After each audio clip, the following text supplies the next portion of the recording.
The summer heat of Washington, D.C. clung heavy to the air on August 3, 2025, the kind of weight that seemed to seep into the bones of the city, as if it too was waiting, watching, holding its breath. Inside the White House, President Donald J. Trump, returned to office as the 47th President of the United States, sat alone in the Oval Office, his expression unreadable, carved in stone. The light from the late morning sun cast long, solemn shadows across his desk, where a thick folder lay open, pages spread like battlefield maps. On those pages were names, over 100 of them, each one a nominee, each one vetted, qualified, ready to serve. People chosen not for politics, but for purpose. People Trump had handpicked to help him fulfill the promises he had reignited in his second term. But they were all stalled, frozen in place by a Senate recess, a calculated move orchestrated by none other than John Thune, the Senate Majority Leader and a Republican Trump had once trusted. Thune's sudden call for a month-long recess had blindsided the administration. It brought everything to a halt: reform, regulation, justice, momentum. Everything was frozen because of backroom politics and silent betrayal. It wasn't just a political inconvenience, it was sabotage, and it stung. Trump wasn't new to betrayal. He'd been through it all before, stabbed from the front and the back, mocked, maligned, underestimated, and wrongly declared finished. But this, now, was personal. This was about the American people being held hostage by the very government they elected. Every hour that passed was another hour of delay, another hour without leadership in critical departments, another hour families would wait for healthcare improvements, veterans for promised reforms, border agents for reinforcements, and the betrayal from Thune was just the beginning. A new storm, darker and dirtier, was already forming in the distance, and its name was Chuck Schumer. That afternoon, amid the buzz of malfunctioning loyalty and gridlocked bureaucracy, Trump received a private, encrypted message, direct from the office of the Senate Minority Leader. It was short, simple, but loaded with implications. Chuck Schumer, the longtime Democrat antagonist who had fought Trump every step of the way, was requesting a private meeting. Unscheduled, off-record, no staff, no media, just the two of them. Trump stared at the message for a long moment, unmoving. It was a strange request, unnatural even. Schumer didn't do peace offerings. He didn't ask for private talks without a motive. But Trump accepted, because if there was one thing he knew, it was this: real power plays didn't happen in speeches or tweets. They happened across the table, eye to eye, when the masks came off. The meeting took place in a secure conference room within the Capitol. Schumer arrived first, calm, calculating. He didn't look like a man at war. He looked like a man closing a deal. Trump entered second, flanked by Secret Service until the door shut behind him. The room was soundproof, windowless, sterile, a small round table between them, 2 chairs, 1 decision.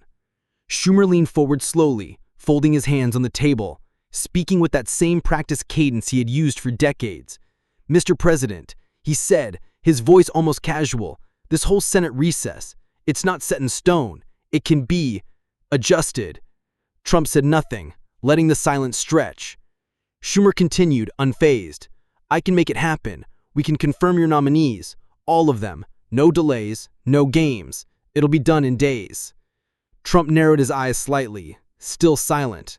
"But there's a price," Schumer added, barely lowering his voice. $1 billion. You contribute that to a foundation I name, quietly. No press, no trace. I get my piece, you get your confirmations." The words hung in the air like a toxic cloud. Trump blinked once, slowly. He said, "You're asking me to pay off the government. You're asking me to take $1 billion from the American people and hand it over to you under the table." Schumer's smirk curled at the edge. "It's not theft, it's politics. This is how things work here, Donald. Always has been." Trump leaned back in his chair, the storm brewing behind his eyes. He didn't shout, he didn't flinch. He just stared. "You call it politics, I call it corruption. You're not asking for a deal, you're asking for blood money. From teachers, from truckers, from the same veterans you send thank you tweets to every year. You should be in prison." Schumer stiffened, his jaw tensing. "Save the speeches. You want your administration to work? This is how you get it done. Otherwise, your nominees sit in the waiting room until they retire." Trump stood slowly. You take a government salary every month, and what have you done with it? You have sat in Washington for over 40 years and left nothing but rot behind. You're the reason people hate this town. You're the swamp. The meeting ended without a handshake. Schumer left with a scowl. Trump left with a plan. Within hours, whispers of the meeting began to circulate through Capitol Hill. Washington was a city of secrets, but none that stayed hidden for long. Rumors swirled, aides whispered, messages pinged back and forth between agencies. People could feel it. Something huge had happened behind closed doors, something explosive, but no one knew just how close it was to detonating. Back at the White House, Trump convened his core team. Barron was there, grown now, tall and sharp-eyed. 3 aides handpicked for their loyalty and grit stood beside him. He laid it out without ceremony. Chuck Schumer asked for $1 billion bribe to end the Senate recess and confirm my nominees. He told me that if I paid the money, my nominees would be confirmed. If I didn't, they'd be buried. That's how he works. That's how DC works. But not anymore. Trump turned to the screen and played a recording. It was Schumer's voice, clear as daylight. $1 billion, Mr. President. That's all it takes. The room was silent. Even the cameras hesitated. Trump turned back to the crowd. I told him no. I will never bribe corruption. I will never take your money, your future, and trade it for silence. Schumer, visibly shaken, stumbled out of the room without a word. He didn't offer a statement. He didn't refute. He just vanished. And within minutes, the video was everywhere. Social media exploded. News anchors stood in stunned silence. Hashtags trended at the speed of sound. Hashtag Schumer bribe, hashtag Trump says no, hashtag drain the swamp 2.0. Within hours, Trump's approval ratings surged. Even critics were quiet. Independents leaned in. Low-income families watched the replay twice. The billionaire president had refused $1 billion bribe. For them, for their country, and they felt something they hadn't felt in years. Hope. Schumer's office locked down. No statements, no press. Democratic leaders scrambled. Some denied, some deflected, some just disappeared. But it was too late. Trump had thrown the spotlight so bright, not even the most powerful could hide. By evening, letters flooded the White House. Emails, handwritten notes, videos from towns big and small. A retired coal miner from Kentucky, a waitress from Michigan, a single mother from Arizona. And one letter, written in pencil on lined notebook paper from a boy named Elijah in Pennsylvania, stood out. Dear President Trump, my daddy lost his job 3 years ago. We live in a small trailer now, but he said you are fighting for us. I saw you on TV. You said no to $1 billion. I don't know what $1 billion is, but my daddy said it's a lot. Thank you for not selling us out. You are my hero. Trump held that letter in his hand for a long time. Then he asked his staff to find Elijah, not for press, just to say thank you. Investigations into Schumer began that night. Financial records, offshore accounts, previous deals, doors long locked were kicked open. Journalists dug deep, former staffers came forward, and the deeper they looked, the uglier it got. It wasn't just one bribe, it was a career built on quiet theft, a legacy of corruption wrapped in smiles and sound bites, and it was unraveling. Meanwhile, Americans rallied. Farmers filmed videos from their fields, veterans saluted from hospital beds, factory workers posted raw emotional messages. He didn't take the money. He chose us, one said. Barron Trump posted too, a short, sincere message. I've seen my dad fight. I've seen what it costs him. He didn't say no to money. He said yes to honor. The message swept through the youth like wildfire. Even those who once mocked the name Trump began to feel something different, something real. The following afternoon, with the nation still reeling, Trump walked to the South Lawn and addressed the country again. No teleprompters, no speechwriters, just truth. They called me corrupt. They said I'd sell this country for power. But when they offered me everything, I chose you. His voice shook slightly. Let them call me old, loud, or stubborn. but never a traitor, never a thief. And in homes across the country, people wept, not from sorrow, but from something deeper, something cleaner. Because for the first time in a long time, they saw a leader not acting, not spinning, just standing for them. And in that moment, America didn't just hear him, it believed him. And with the clip playing, a waitress from Michigan was crying. "I lost my husband to cancer. We applied for help, but DC didn't care. But today, Trump looked into that camera and said, 'I serve you.' No president has ever made me feel like that." Schumer turned it off. For the first time in years, he wasn't the man pulling strings. He was just another politician caught in the truth. He remembered the private meeting, how sure he was that Trump would fold. After all, who turns down $1 billion? But Trump did. Not for ego, not for fame, for honor. Schumer stood, walked to the mirror, and stared. He didn't recognize the man staring back. He was no longer feared, he was just ashamed. In a quiet church in Birmingham, Alabama, Pastor Ray Jefferson stood behind his wooden pulpit, holding back tears. He was live streaming to a small congregation, most of whom watched from home, struggling with rising prices and job losses. Behind him, a faded American flag hung on the wall. "I've served this community for 34 years, he said softly. "I've seen presidents come and go. But what I saw yesterday, President Trump stood in front of the whole world and said no to a $1 billion bribe. No one does that, not in Washington."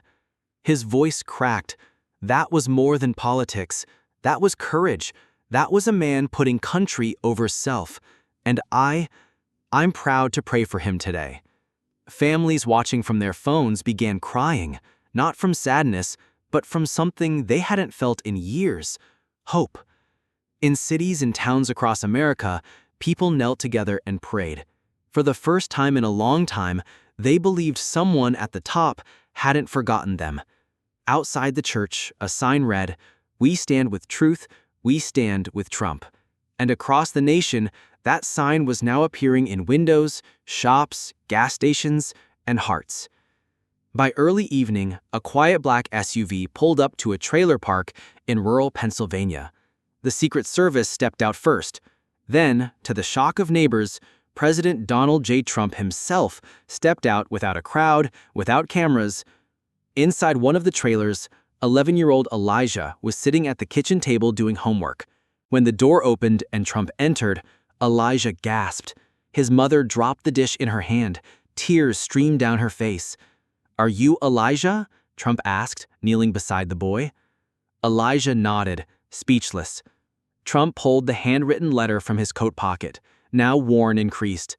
"This letter meant everything to me." The boy hugged him tightly. "Thank you for not giving up on us."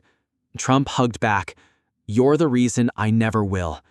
For a few minutes, there were no politics, just a boy and a president. No speeches, no media, just a moment of humanity in a world starved for it. As Trump left, Elijah ran to the porch and shouted, "Make America great again, Mr. President." Across the country, when this quiet visit was leaked online by a neighbor, millions cried. Just when America thought it had seen everything, another twist broke through the news. A leaked video surfaced, quietly uploaded to a small account, but quickly gaining millions of views. It showed the moment Schumer made his corrupt $1 billion offer to Trump, but from another angle. A hidden security camera in the private Capitol meeting room had captured the entire exchange.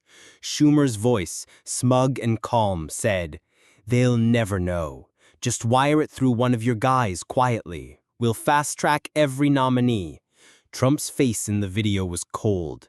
"You want to rob the American people and use my name to do it? Not a chance."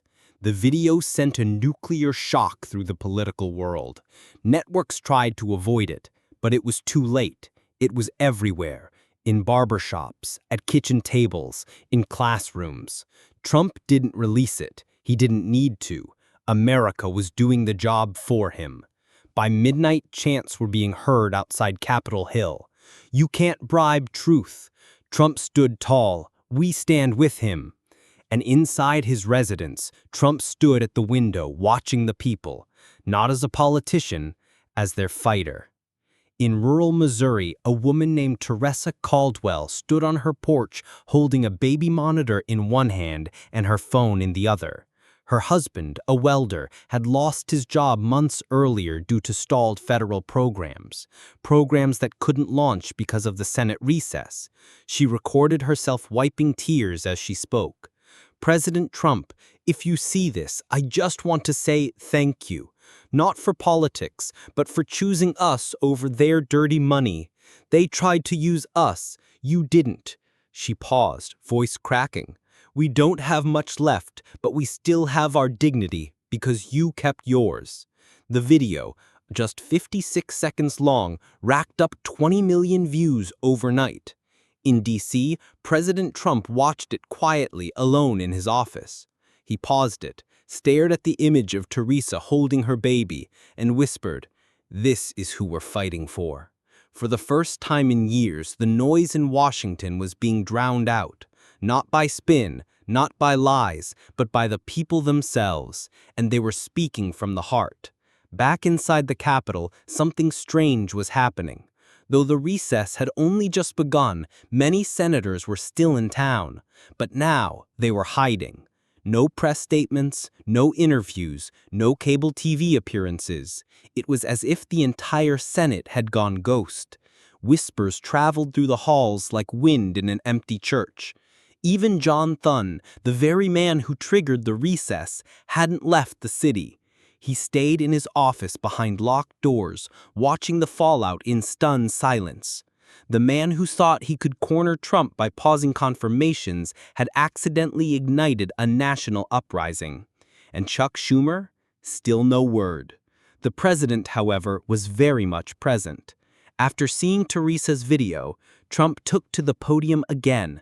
"This recess may block my nominees, but it cannot block the truth," he declared. "They can hide, they can stall, but America now sees what they've done and what I refuse to do." Reporters didn't ask questions this time. Many simply nodded. For the first time in decades, the Senate was silent because it had no defense. Across the country, something began to happen that even Trump couldn't have predicted. In churches, on street corners, on school steps, people began forming circles. Not protests, not chants. Prayer chains. In Texas, an old pastor stood with a group of ranchers in a dusty parking lot. "Lord, bless our president," he prayed. "He didn't take the money, he didn't give in to evil, and for that we stand with him." In a school gym in South Carolina, middle school students joined hands with teachers. One boy whispered, "Thank you, God, for giving us a leader who didn't sell us out." The images were captured by locals and posted online. Soon millions around the world watched as ordinary Americans stood in silent prayer, not out of fear, but out of gratitude. A news anchor on live TV struggled to hold back tears. She said, "I've never seen this before," voice trembling. "This isn't politics, it's something deeper." And in the White House, as night fell, Trump stood by the window. No words, just the soft sound of America whispering back, "Thank you." By dawn on August 5th, the interstates told a new story. From Idaho to Indiana, convoys of truckers rolled through towns and highways with one message: "We roll with Trump." The lead truck bore a massive American flag and a hand-painted banner that read, "You didn't sell us out. We're driving for you." The movement wasn't organized by a campaign or PAC. It was raw, real, independent drivers, most of whom had never attended rallies, were honking through cities as crowds waved them on. In Ohio, a man held his newborn son up as the trucks passed and sobbed, "This is what leadership looks like." Drone footage of the convoy went viral.